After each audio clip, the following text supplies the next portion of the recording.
Bonjour à tous, donc moi je m'appelle Maxime Bouteau et je suis le responsable commercial pour la France d'une entreprise allemande qui s'appelle Crosscan et qui est un des spécialistes européens de l'analyse des flux à l'intérieur des flux de clientèle à l'intérieur des points de vente physiques. Donc d'où le sujet du jour, comprendre le comportement d'achat du consommateur grâce à l'analyse des flux en point de vente pour un meilleur taux de conversion. C'est un peu long, mais on va y arriver. Donc ça se recoupe pas mal avec tout ce que j'ai entendu depuis ce matin et notamment aussi la dernière intervention de Yann. Donc je vais partir d'un constat que tout le monde a pu faire, c'est que le comportement d'achat du consommateur a fortement évolué au cours des derniers mois, sous l'effet de la crise Covid. Avec la fermeture des magasins, enfin voilà, on a pu assister vraiment à une remise en perspective des habitudes de consommation. Et ce qu'on peut dire, c'est que le consommateur a saisi un petit peu cette occasion pour s'ouvrir à de nouvelles habitudes d'achat, et ça pousse les marques en fait à plus digitaliser leur point de vente, à devenir plus omnicanal, à plus de personnalisation et finalement à plus d'expérience client. Voilà, finalement c'est ça l'objectif. Alors je voulais, là sur la slide, je voulais illustrer ça un petit peu par des chiffres. Et j'ai extrait ce sondage qui est paru il y a quelques semaines, où la question qui était posée, c'était: pour quelle catégorie pensez-vous que vos habitudes de consommation ont changé de manière permanente? Alors sans grande surprise, dans la catégorie restauration, on voit 51% des personnes qui ont répondu favorablement, enfin qui ont répondu positivement à la question. C'est l'adjectif permanente qui va retenir notre attention. Dans un secteur comme par exemple le secteur mode, il catégorise vêtements et chaussures, on est à 35% de réponses affirmatives. Donc c'est quand même, ça veut dire un consommateur sur trois. Donc c'est assez énorme, et ça prouve bien qu'on s'inscrit dans un changement qui est vraiment sur le long terme. Donc cette situation, donc cette période un petit peu d'aggiornamento, de mise à jour, c'est une période qui est à la fois excitante et en même temps assez anxiogène pour les retailers, parce que voilà, il va falloir, une chose est sûre, c'est qu'il va falloir prendre beaucoup de décisions, aussi bien au niveau stratégique qu'au niveau opérationnel. Et donc ça, le risque, le danger vraiment, c'est de prendre des décisions un petit peu à la hâte et qui ne soient pas basées sur du concret. Donc c'est là où la technologie va être utile. Et bon, je vois que j'ai les mêmes références que l'intervenant précédent. Donc c'est toujours la fameuse phrase: si vous ne pouvez pas le mesurer, vous ne pouvez pas l'améliorer. Donc pour comprendre le comportement d'achat du consommateur, on n'a pas encore la possibilité d'insérer une puce à l'intérieur du cerveau pour comprendre pour le comprendre. Donc en fait, c'est par la mesure de la performance commerciale qu'on va pouvoir avoir une idée de son comportement, et ensuite pouvoir l'améliorer. C'est là où vraiment la technologie peut s'avérer utile. Elle a plus que même dans d'autres périodes. Alors, ce qu'on peut dire, c'est que ça ne fait pas tout, bien entendu, la technologie, mais ça va agir un peu comme une boussole pour pour tout le nombre de décisions qui doivent être prises. Alors, donc nous, on est spécialiste de l'analyse des flux, puisque c'est le sujet. Ce qu'on peut dire, c'est que, alors avant de parler de ça, je voulais faire un parallèle avec les e-commerçants, puisque les e-commerçants n'ont pas attendu la crise Covid pour collecter de la data et s'en servir pour bien connaître leurs clients. C'est vraiment ça qui fait leur force.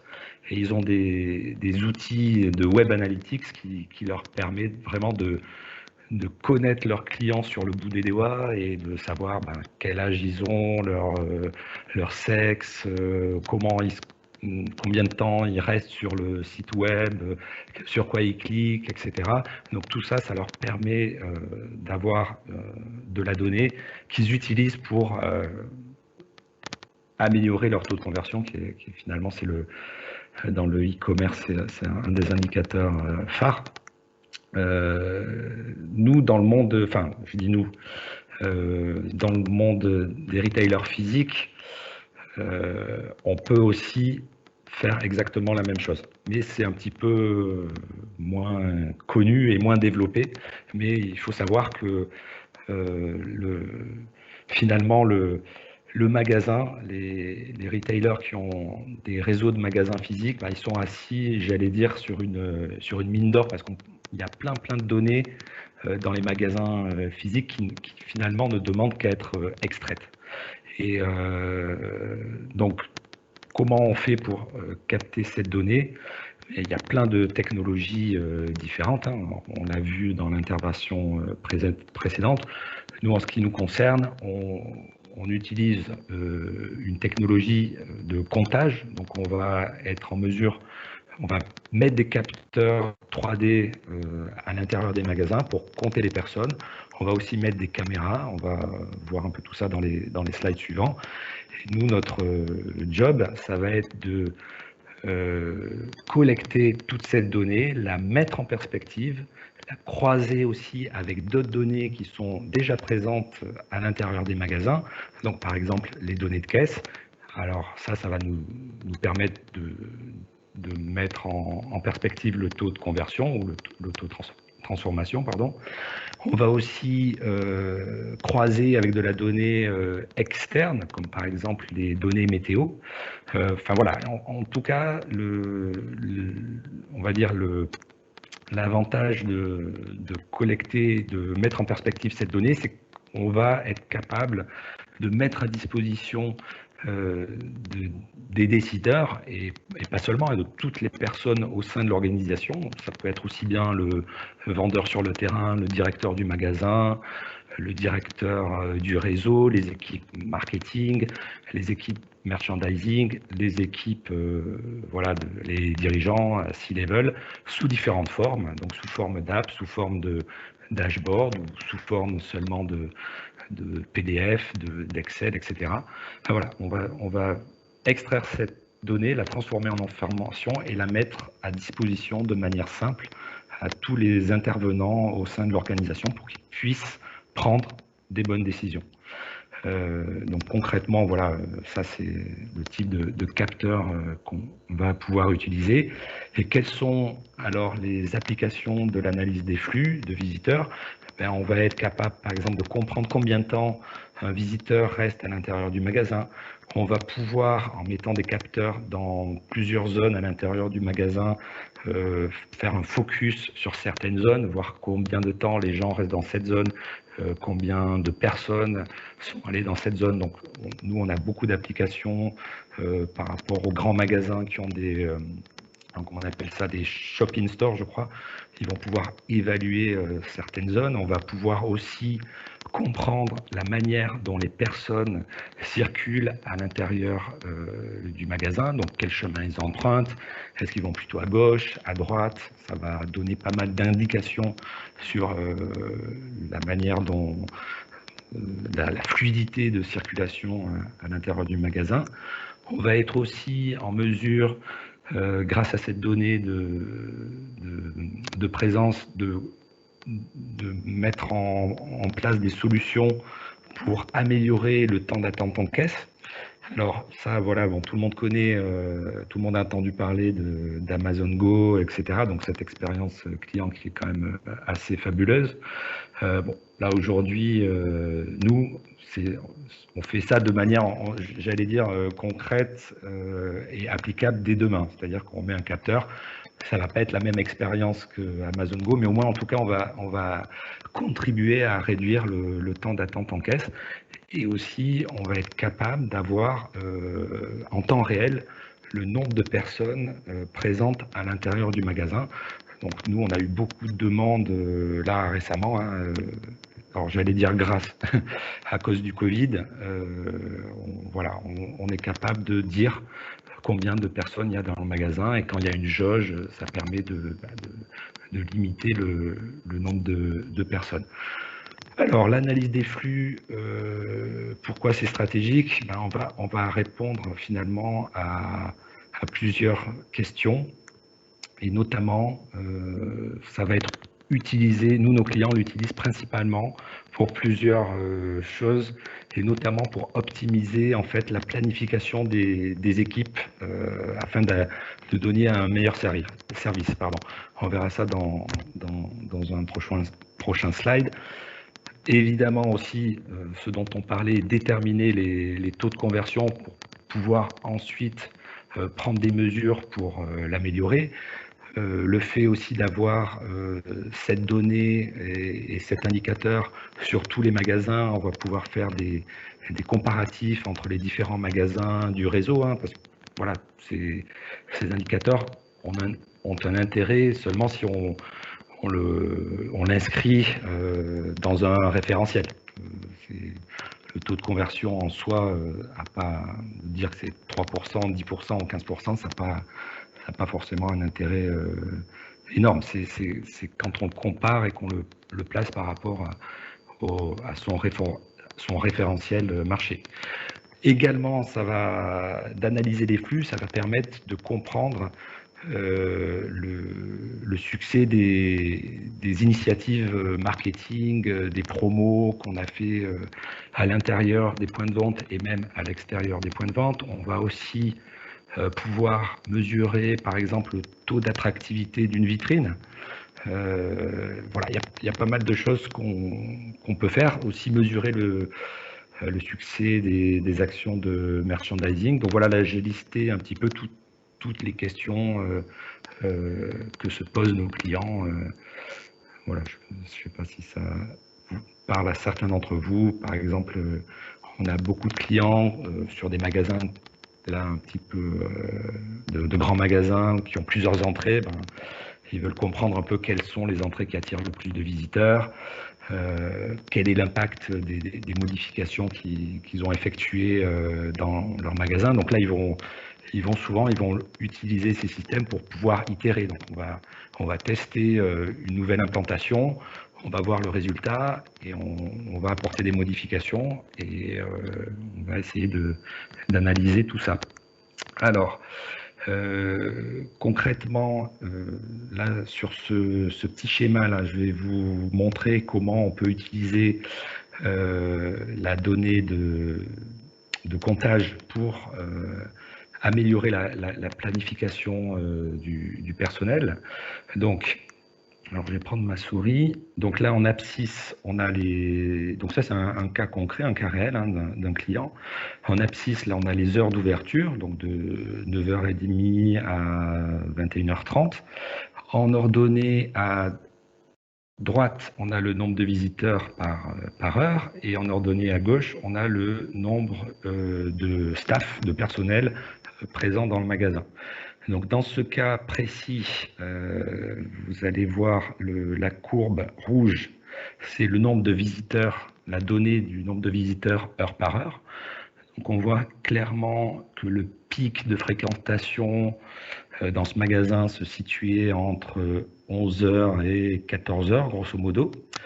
Dans l'ancien planning, on a pu voir qu'on était en sous-effectif justement dans cette période de pic de fréquentation, ce qui signifiait qu'on avait finalement, même si on fait plus de chiffre d'affaires dans cette période-là, parce qu'il y a plus de visiteurs, le taux de conversion, lui, en fait, va baisser. Et donc, on passe à côté d'un certain nombre de clients parce qu'on n'aura pas été en mesure de leur donner un bon service. Sûrement, il y en a qui sont rentrés dans le magasin et qui sont ressortis faute de pouvoir être conseillés. Et dans la deuxième partie de la journée, donc de 14h jusqu'à la fermeture du magasin, là on peut voir qu'on est clairement en sureffectif. Donc finalement, on va perdre de l'argent parce qu'on... Donc voilà, donc du coup, le nouveau planning a été adapté à ces données-là. On a augmenté le nombre de personnes dans les heures de pointe et on a baissé le nombre de vendeurs sur le terrain dans l'autre partie, et ça a permis ce déploiement beaucoup plus ciblé à amener vraiment à, d'une part, réduire les coûts et d'autre part, augmenter en fait les revenus. Autre application, donc on a pareil, hein, ça je crois que c'était un magasin de sport. Enfin, c'est une chaîne de magasins de sport avec qui on travaille. Alors là, par cette slide, je veux essayer de vous expliquer comment on peut faire pour exploiter le magasin à son plein potentiel. Donc, on va utiliser une comparaison de magasins ciblés sur la base d'un taux de conversion horaire. Et voilà, ça va permettre de mettre en lumière des possibilités d'optimisation. Donc la procédure qu'on peut utiliser dans ce genre de cas, c'est d'abord essayer d'identifier les périodes creuses de la journée de tous les magasins. Donc c'est les heures où le taux de conversion est inférieur à la moyenne quotidienne. Ça va nous permettre d'identifier un peu les causes d'un faible taux de conversion. Et après, on va introduire des mesures curatives pour augmenter ce taux de conversion et donc générer plus de ventes. Donc dans ce cas pratique, on va le voir, le taux de conversion était plutôt stable, mais par contre, on a pu constater que entre 19h et 20h, le taux de conversion était vraiment inférieur. Là, on passe à 12%. Donc, on est vraiment inférieur à la moyenne la moyenne des autres heures. Donc là, on a une analyse plus ciblée de ce retailer a en fait révélé que les employés commençaient leur préparation de fermeture lors de la dernière heure de travail. En fait, selon le planning de leur personnel, ils étaient payés seulement jusqu'à 20h pour leur travail. Et donc en fait, leur objectif, c'était de quitter le magasin à 20h précises. Donc la mesure qu'a pris le retailer, ça a été d'augmenter le temps de travail de 30 minutes afin que chaque employé soit payé jusqu'à 20h30 sans modifier les heures d'ouverture du magasin. Et là, on a vraiment eu un résultat flagrant sur le taux de conversion entre 19h et 20h, qui a vraiment augmenté et dans tous les magasins en question. Donc, une autre slide pour illustrer cette comparaison entre les magasins. Donc là, on a un magasin A et un magasin B. Donc moi, ma question, ça va être, à votre avis, quel est le magasin le plus performant? Si on regarde rapidement, on pourrait penser que c'est le magasin B, mais en fait, si on regarde de plus près, on va voir que le taux de conversion du magasin B est en baisse malgré une augmentation des ventes dans la deuxième semaine. Mais alors que le magasin A, lui, a réussi à augmenter son taux de conversion. Donc, pourquoi j'ai mis cette slide, c'est pour expliquer.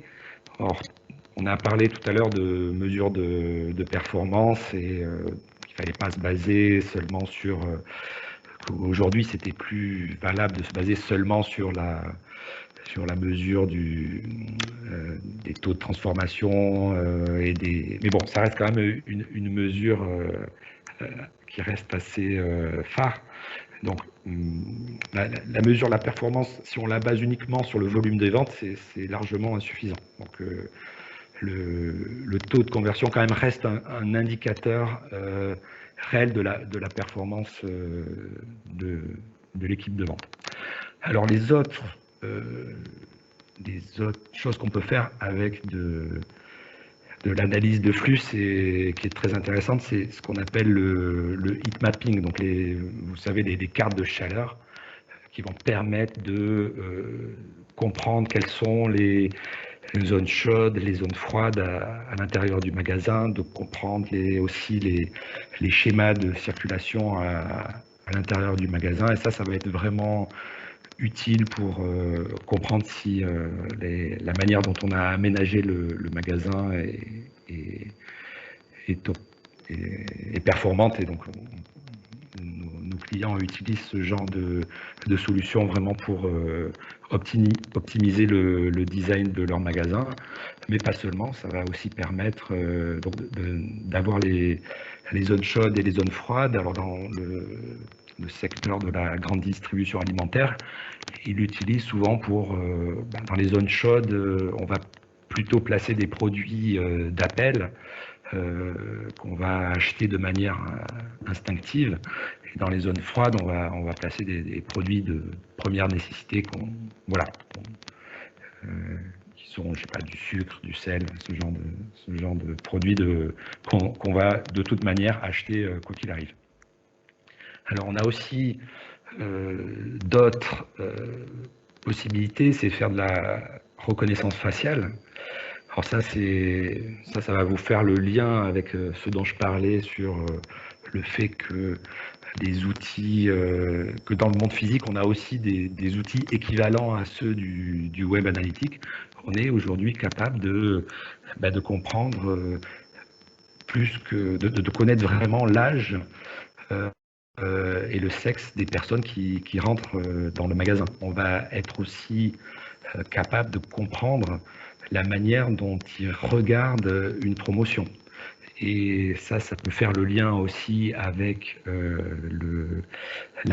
l'intervention précédente. On va pouvoir aussi adapter le message sur les écrans à l'intérieur des magasins. Donc si on sait que dans tel magasin, entre 10h et midi, c'est plutôt des personnes, ce sont plutôt des femmes d'un âge entre 20 et 30 ans, on va adapter le message publicitaire à cette tranche d'âge et à cette catégorie de personnes, etc., etc. Donc voilà, on est vraiment dans de la donnée quand même assez précise, mais qui est toujours conforme au RGPD.